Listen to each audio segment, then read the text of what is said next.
اعوذ باللہ من الشیطان الرجیم بسم اللہ الرحمن الرحیم ان اللہ و ملائکتہ یصلون علی النبی یا ایھا الذین آمنوا صلوا علیہ وسلموا تسلیما اللہم صلی علی محمد و آل محمد۔ فضائل رمضان سید سکندر رضوی کے ساتھ پروگرام فضائل رمضان میں خوش آمدید۔ امام علی علیہ السلام سے حضرت نے اپنے آباء طاہرین اللہم صلی علی محمد و آل محمد کے واسطے سے امیر المومنین امام علی علیہ السلام سے روایت کی ہے کہ آپ نے فرمایا کہ ایک روز نبی کریم صلی اللہ علیہ وآلہ وسلم آقا دو جہاں رحمت کی پہچان وہ خطبہ دیتے ہوئے ارشاد فرما رہے تھے، اے لوگو تمہاری طرف رحمتوں اور برکتوں والا مہینہ آ رہا ہے جس میں گناہ معاف ہو جاتے ہیں۔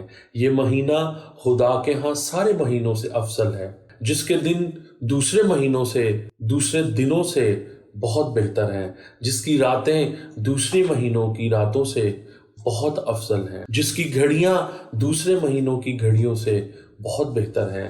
یہی وہ مہینہ ہے جس میں حق تعالیٰ اللہ رب العزت نے اپنی مہمان نوازی میں بلایا ہے۔ اسی مہینے میں خدا نے تمہیں بزرگی والے لوگوں میں قرار دیا ہے۔ سبحان اللہ، میں قربان جاؤں ان کے ایک ایک لفظ میں۔ اور پھر فرماتے ہیں کہ اس میں سانس لینا تمہاری تسبیح اور تمہارا سونا عبادت کا درجہ پاتا ہے۔ سبحان اللہ، ان کا ایک ایک لفظ جو ہے وہ الحمدللہ سبحان اللہ ہے۔ میں قربان جاؤں اس خطبے میں کتنی زیادہ وزڈم ہے۔ اور فرماتے ہیں اس میں تمہارے اعمال قبول کیے جاتے ہیں اور دعائیں منظور کی جاتی ہیں۔ سبحان اللہ سبحان اللہ، پس تم اچھی نیت اور بری باتوں سے اپنے دلوں کو پاک رکھو۔ اس ماہ کے فضائل بیان کرتے ہوئے فرماتے ہیں کہ خدا تعالیٰ سے سوال کرو اس ماہ کے روزے رکھنے اور اس میں تلاوت قرآن مجید فرقان حمید کی توفیق عطا کرے، کیونکہ جو شخص اس بڑائی والے مہینے میں خدا کی طرف سے بخشش سے محروم ہو جاتا ہے وہ بدبخت اور بد انجام ہوگا۔ اس مہینے کی بھوک پیاس میں قیامت والی بھوک پیاس کا تصور کرو۔ سبحان اللہ سبحان اللہ، اپنے فقیروں اور مسکینوں کو صدقہ دو، بوڑھوں کی تعظیم کرو، چھوٹوں پر رحم کرو، اپنے رشتہ داروں کے ساتھ نرمی اور مہربانی کرو، اپنی زبانوں کو ان باتوں سے بچاؤ کہ جو نہ کہنی چاہیے، ان سے اپنی نگاہوں کو بچائے رکھو۔ جن چیزوں کا سننا تمہارے لیے روا نہیں ہے ان سے اپنے کانوں کو محفوظ رکھو۔ توبہ کرو، خدا کی طرف رخ کرو، نمازوں کے بعد اپنے ہاتھ دعا کے لیے اٹھاؤ۔ بہترین اوقات ہیں جن میں حق تعالیٰ اپنے بندوں کی طرف نظر رحمت فرماتا ہے، اور جو بندے اس وقت اس سے مناجات کرتے ہیں وہ ان کا جواب دیتا ہے۔ جو بندے اپنے رب سے مناجات کرتے ہیں حق سبحانہ تعالیٰ اپنے بندوں کی طرف نظر رحمت فرماتا ہے، اور جو بندے اس وقت اس سے مناجات طلب کرتے ہیں وہ اس کو جواب دیتا ہے۔ جو بندے اس کو پکارتے ہیں ان کی پکار پر لبیک کہتا ہے۔ سبحان اللہ سبحان اللہ۔ پھر آگے خطبہ جاری ہے اور فرمایا جاتا ہے اس میں شک نہیں ہے سب لوگوں کی جانیں گروی پڑی ہیں، تم خدا سے مغفرت طلب کر کے ان کو چھڑانے کی کوشش کرو۔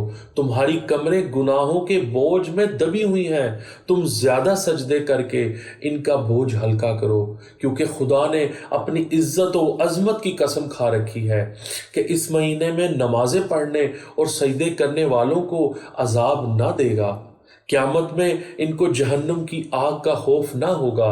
اے لوگو، جو شخص اس ماہ مبارکہ میں کسی مومن کا روزہ افطار کرواتے ہو تو اسے گناہوں کی بخشش اور ایک غلام کو آزاد کروانے کا ثواب ہے۔ حضرت کے اصحاب میں سے بعض نے عرض کی، یا رسول اللہ صلی اللہ علیہ وآلہ وسلم، ہم سب تو اس عمل کی توفیق نہیں رکھتے۔ تب آپ نے فرمایا، تم افطار میں آدھی کھجور یا ایک گھونٹ شربت دے کر بھی خود کو آتش جہنم سے بچاؤ، اور اللہ رب العزت بھی آپ کو اس کا پورا اجر دے گا۔ سبحان اللہ سبحان اللہ، کہ جس نے ایک گھونٹ شربت دے کر ایک آدھی کھجور دے کر بھی روزہ افطار کروایا تو اللہ رب العزت اس کے تمام گناہ معاف کر دے گا، اور اس کی جو اجرت ہے وہ کم از کم جہنم سے چھٹکارے کا سبب بنتی ہے۔ سبحان اللہ۔ تو میں آج کی اس نشست کے کچھ آداب بتانا چاہتا ہوں، اور جو میرا پروگرام میں اس کے توسل سے اپنے نبی پاک صلی اللہ علیہ وآلہ وسلم کا وہ خطبہ سنا رہا ہوں کہ جس میں آقا کریم صلی اللہ علیہ وآلہ وسلم نے اس مہینے کی فضیلت بیان کی، اور آگے فرماتے ہیں قیامت میں اس کو پل صراط پر بآسانی گزار دیا جائے گا۔ سبحان اللہ، سبحان اللہ۔ جبکہ لوگوں کے پاؤں پھسل رہے ہوں گے۔ جو شخص اس مہینے میں اپنے غلام اور لونڈی سے تھوڑی خدمت لے تو قیامت میں خدا اس کا حساب سہولت کے ساتھ کرے گا۔ سبحان اللہ۔ یعنی آپ اپنے جو کام کرنے والے ہیں، جو آپ کے گھر میں کام کر رہے ہیں، اگر آپ ان کے ساتھ تھوڑی سی محبت پیش کرتے ہیں تو اللہ رب العزت ان کے ساتھ اس کا کتنا بڑا اجر آپ کو دے گا۔ سبحان اللہ۔ پھر آقا کریم صلی اللہ علیہ وآلہ وسلم فرماتے ہیں اس مہینے میں کسی یتیم کو عزت اور مہربانی کی نظر سے دیکھے تو قیامت میں خدا اس کی حرمت کی نگاہ سے دیکھے گا۔ جو شخص اس مہینے میں اپنے رشتہ داروں سے نیکی اور قربت کا برتاؤ کرے گا تو حق تعالی قیامت میں اس کو اپنی رحمت کے ساتھ بلائے گا۔ جو کوئی اپنے قریبی عزیزوں سے بد سلوکی کرے گا خدا روز قیامت اسے اپنے سایہ رحمت سے کاٹے رکھے گا۔ جو شخص اس مہینے میں سنتی نمازیں بجا لائے گا تو خدا سبحانہ و تعالی قیامت کے دن اسے دوزخ سے برائت نامہ عطا کرے گا۔ دوزخ کے دروازے اس مہینے میں بند ہیں۔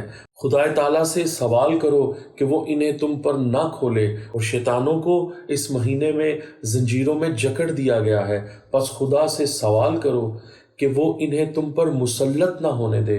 شیخ صدوق رحمۃ اللہ علیہ نے روایت کی ہے کہ جب ماہ رمضان داخل ہوتا ہے تو رسول اللہ صلی اللہ علیہ وآلہ وسلم تمام اسیروں کو رہا کر دیتے تھے اور سوالی کو عطا کرتے تھے۔ میں کچھ اخلاقیات اور ماہ رمضان کے حوالے سے کچھ بات کرنا چاہوں گا، کچھ میسج دینا چاہوں گا کہ روزے کی بھوک اور پیاس سے فقراء و مساکین کی بھوک اور پیاس کا احساس کریں۔ روزے کی سختی سے آخرت کی سختیوں کو یاد کریں اور گناہوں سے بچیں۔ روزے کی بھوک اور پیاس میں شہدائے کربلا کی سختیوں کو یاد کریں اور ان کی یاد، سیرت اور پیغام اپنائیں۔ یہ میرا پیغام اپنے دل پر نقش کر لیجئے گا۔